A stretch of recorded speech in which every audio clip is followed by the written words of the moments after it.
അപ്പൊ ലാലേട്ടന്റെ ഒപ്പം നടക്കുമ്പോ എന്തെങ്കിലും ലാലേട്ടനിൽ നിന്ന് പഠിച്ച എന്തെങ്കിലും കാര്യങ്ങളുണ്ടോ?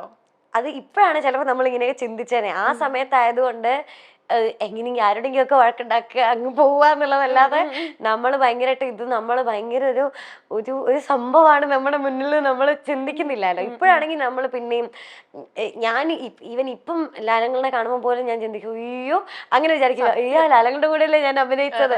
ഇപ്പൊ പ്രിയനങ്ങൾ വിളിക്കുമ്പോ ആണെങ്കിൽ പോലും ഞാൻ അങ്ങനെ ഇപ്പൊ അവര് പണ്ടത്തെ ഇതിൽ തന്നെ ആയിരിക്കും സംസാരിക്കുക, പക്ഷെ നമ്മൾ ഭയങ്കര അയ്യോ ഇവരുടെ കൂടെ ആണല്ലോ ഞാൻ ചെയ്തത് എന്നൊരു സംഭവം, ഒരു എക്സൈറ്റ്മെന്റ് ഇപ്പോഴുണ്ട്. പക്ഷെ ആ സമയത്ത് അതൊന്നും ഇല്ല. ഭയങ്കര കൂട്ടായിട്ട് ചിലപ്പോ അതുകൊണ്ടായിരിക്കും അത്ര ഫ്രീ ആയിട്ട് ചെയ്യാൻ പറ്റിയത്. ഇപ്പൊ ടോപ്പ് സിംഗറിന്റെ ഫ്ലോറിലൊക്കെ ലാലേട്ടൻ എനിക്ക് തോന്നുന്നു 2-3 വട്ടം വന്നിട്ടുണ്ടല്ലേ? അപ്പൊ എവിടെ എങ്ങനെയാ സെറ്റിലൊക്കെ ലാലേട്ടൻ വരുമ്പോ എങ്ങനെയാ? അവിടെ പിന്നെ MG അങ്കിളും കൂടെ ഉണ്ടല്ലോ, അപ്പൊ പിന്നെ കളിയാക്കാം ഇഷ്ടം പോലെ.